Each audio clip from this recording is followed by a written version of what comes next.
Assalamualaikum warahmatullahi wabarakatuh. Hai teman-teman, saya dan kelompok saya dari kelompok 2 akan menampilkan video tentang Candi Sambisari. Nah, kami bakal lanjut part 2 nih, tentang Candi Barong. Nah, sebelumnya kita perkenalan dulu yuk sama aku dan teman. Yuk sini. Nah, perkenalkan nama saya Alaida Zahwa dari kelas B. Hai guys, nama aku Jana Dila dari kelas B. Halo, perkenalkan nama aku Nadina Armis dari kelas B. Hai, aku Fadiani Saifati dari kelas A. Halo, aku Fatia Sasmita dari kelas A. Aku Laina dari kelas B. Halo, aku Taskia dari kelas A. Halo, aku Rosa Asoka dari kelas A. Saya kameramennya, saya Karisma di kelas B. Candi Sambisari terletak di Dusun Sambisari, Desa Purwomartani, Kalasan, Sleman, Daerah Istimewa Yogyakarta. Beberapa ahli berpendapat bahwa untuk mengetahui masa pendirian Candi Sambisari dapat ditinjau dari berbagai macam aspek.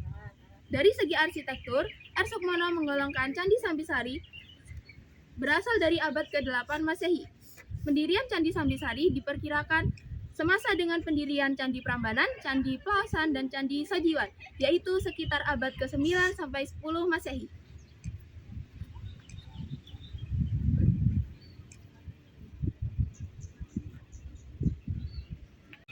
Nah, berdasarkan tafsiran tersebut, menurut Sudiman, Candi Sambisari ini didirikan pada abad ke-9 Masehi atau kurang lebih sekitar tahun 812 sampai 838 Masehi.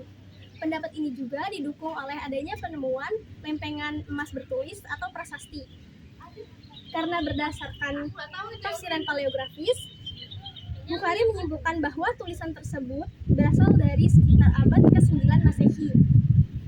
Lalu pada lempengan emas tersebut, itu bertuliskan huruf Jawa kuno yang berbunyi Om Siwastana, atau artinya hormat, pembuat tempat atau rumah bagi Dewa Siwa.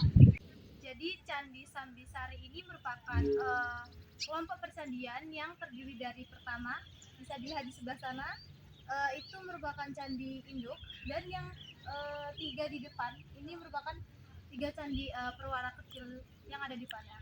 Nah, jadi candi induk itu tingginya sekitar 7,5 meter dan berukuran 13,65 kali 13,65 meter dan menghadap ke arah barat.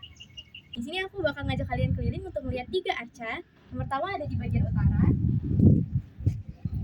Di sini tuh ada Dewi Durga. Untuk filosofinya akan dijelasin oleh Dila.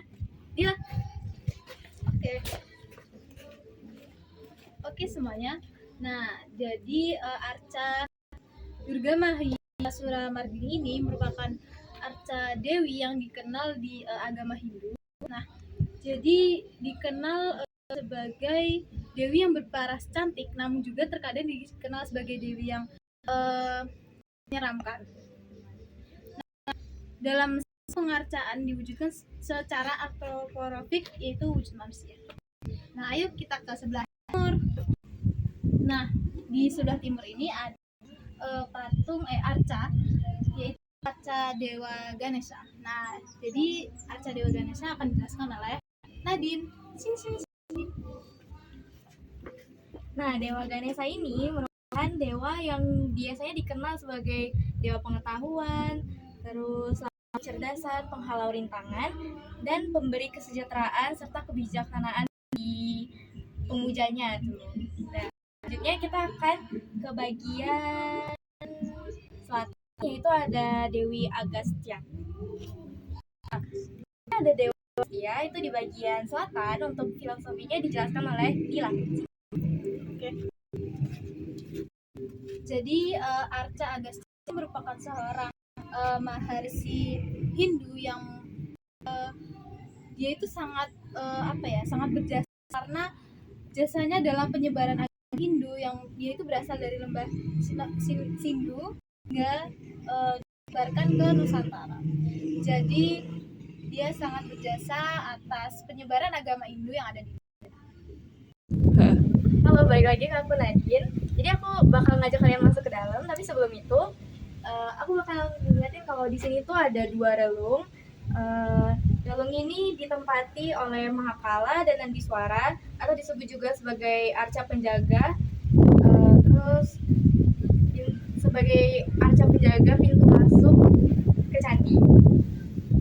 Nah, tapi di relung ini tuh udah nggak ada lagi reliknya, udah goib hilang. Kemudian kita bakal masuk ke dalam candi utama. Nah, di candi utama ini terdapat lingga dan yoni ini merepresentasikan Dewa Siwa. Dewa Siwa sebagai lingga dan yoni itu sebagai istrinya, yaitu Sakti.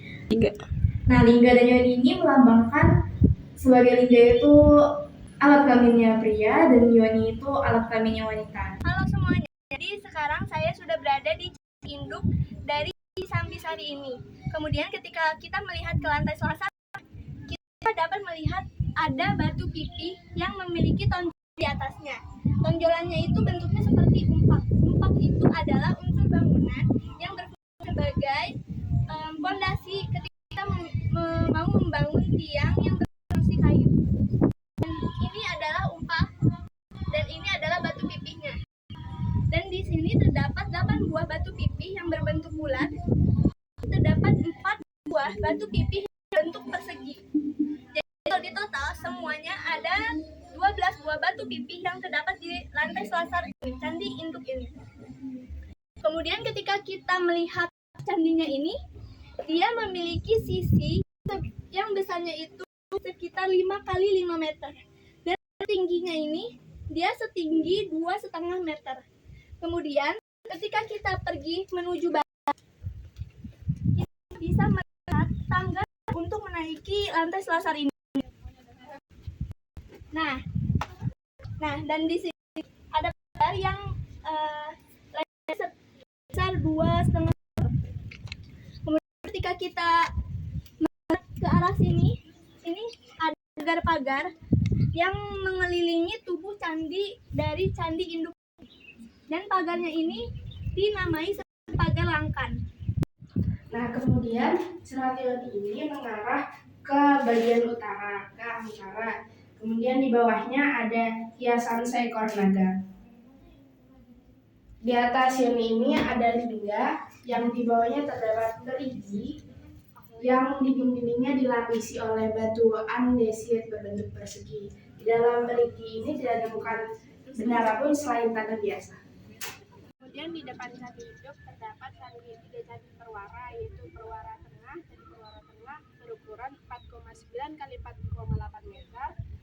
Candi perwara selatan yang berukuran 4,8 kali 4,8 meter dan candi utara yang berukuran 4,8 kali 4,8 meter.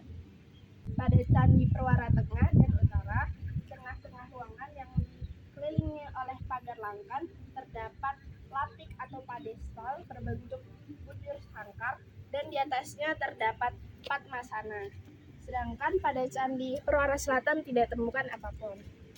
Kompleks Candi Sambisari secara keseluruhan dikelilingi oleh pagar yang terbuat dari batu putih dengan ukuran 50 kali 48 meter. Pada setiap sisi pagar terdapat pintu masuk, tetapi pintu masuk bagian kota ini ditutup. Pada zaman pertama terdapat 8 lingga yang terletak pada 8 arah mata angin. Di sisi luar pagar candi terdapat teras yang lebarnya kurang lebih 8 meter dengan tangga di keempat sisinya. Hal lain yang menarik dari Candi Sambisari yaitu titik kompleks Candi Sambisari yang letaknya di depan tangga bagian selatan. Candi Sambisari dibangun pada tahun 1960 oleh seorang petani bernama Aryo Wiono yang sedang mengolah tanah milik Karyo Inangun. Pada saat mengolah tanah, cangkulnya ternyata membentur batu berukuran ternyata adalah kuntulan batu candi. Penemuan tersebut ditindaklanjuti oleh kantor cabang 1 Lembaga Pengelolaan Peninggalan Purbakala Nasional atau 2N di Prambanan dengan melaksanakan ekskavasi arkeologi pertama September 1966 bersama para mahasiswa arkeolog dari Fakultas Sastra dan Kebudayaan Universitas Gadjah Mada. Halo guys, welcome to part 2. Halo. Nah, jadi sekarang kita ini ada di Candi Barong. Nah, ayo kita kenalin. Halo, aku Nyima Sabrina, biasa dipanggil Pino dari kelas A. Halo semuanya, nama aku Mesya Anjir Aniska, biasanya dipanggil Mesya dari kelas A. Halo, nama aku Linda Nuraini, bisa dipanggilin aku dari kelas A.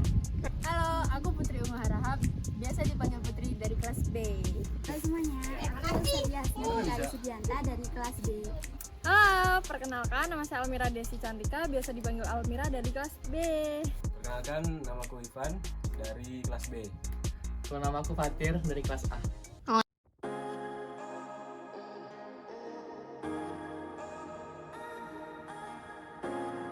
Guys, jadi sekarang kita lagi di Candi Barong.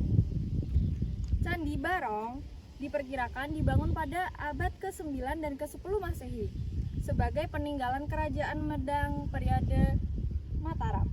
Candi ini ditemukan pada awal abad ke-20 dalam kondisi runtuh pada saat perluasan kebun tebu oleh seorang Belanda. Nama Barong sendiri diberikan oleh masyarakat karena terdapat hiasan kala di relung tubuh candi yang menyerupai barongan, makhluk mistis dalam mitologi Jawa. Candi Barong juga memiliki nama lain yaitu Candi Sari Surageduk. Nama ini tertulis pada prasasti Ratu Baka dalam bahasa Sanskerta. Candi Barong menghadap ke arah barat, menyerupai punden berundak. Ini adalah tangga menuju teras kedua dari teras pertama.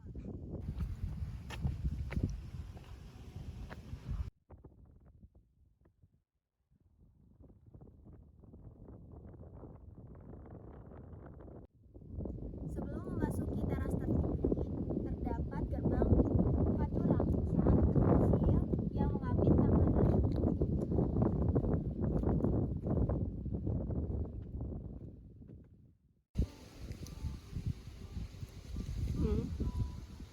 Candi Barong menghadap ke arah barat, menyerupai punden berundak. Di sini adalah teras kedua, yang dimana ini adalah teras peralihan menuju ke teras ketiga.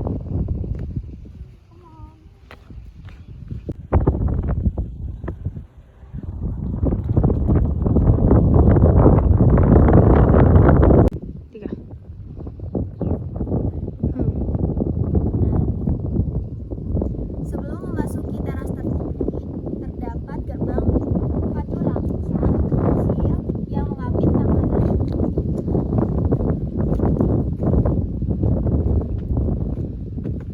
2, 3. Ini adalah kori menuju utama Mandala Candi.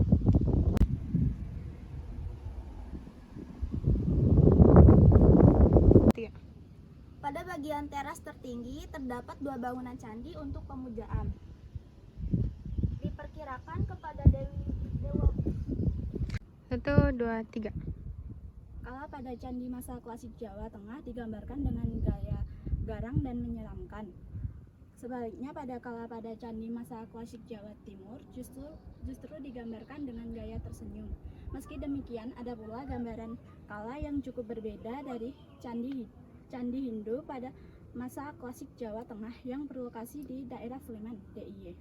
Candi tersebut dikenal dengan nama Candi Barong. Umumnya di sekitar Kala biasanya ada yang namanya makara. Nah, makara itu apa sih? Makara itu biasanya terdapat di bagian samping dari si Kala. Untuk makara sendiri adalah gabungan dari sosok binatang dari buaya, ular, dan apa nih? Sama gajah. Dengan atas singa dengan mulutnya yang terbuka. Nah, contohnya seperti ini. Kemudian makara biasanya ditempatkan pada pipih tangga atau di bagian relung candi. Bahkan ada istilah kala makara, sebutan untuk gambaran kala yang diapit oleh makara. Nah, contohnya ini, yang di sana juga ada. Kedua candi ini sendiri memiliki perbedaan. Nah, untuk sendiri di sini Candi Laksmi, mekaranya berupa sosok perempuan. Kenapa kita bisa mengatakan ini perempuan? Karena bisa dilihat sendiri dari sini berupa sosok yang memiliki anatomi tubuh perempuan. Mulai dari aksesorisnya juga termasuk pada lekuk tubuhnya, yaitu payudaranya. 3. Nah, perbedaan lain dari Candi Laksmi dan Candi Wisnu sendiri yaitu berada pada kaki candinya. Bisa dilihat di sini kaki candi dari Dewi Laksmi hanya sekitar lutut saya. Nah, lalu untuk candi Dewa Wisnu sendiri memiliki ukuran yang lebih tinggi, yaitu sekitar paha. Selanjutnya pada makara Candi Dewa Wisnu terlihat jelas perbedaan pada aksesoris. Aksesoris kepala serta anatomi yang bisa dilihat di sini. Perbedaannya terletak kepada aksesoris kepala yang dipakai, kalung serta anatomi yang menunjukkan pria. Bisa dilihat dari dada makara tersebut yang lebih bidang dan datar. Selanjutnya pada makara Candi Dewa Wisnu terlihat jelas perbedaan pada aksesoris. Aksesoris kepala serta anatomi yang bisa dilihat di sini. Perbedaannya terletak kepada aksesoris kepala yang dipakai, kalung serta anatomi yang menunjukkan pria. Bisa dilihat dari dada makara tersebut yang lebih bidang dan datar. Baiklah, sekian penjelasan kami tentang Candi Barong. Lebih dan kurangnya mohon dimaafkan. Bye-bye!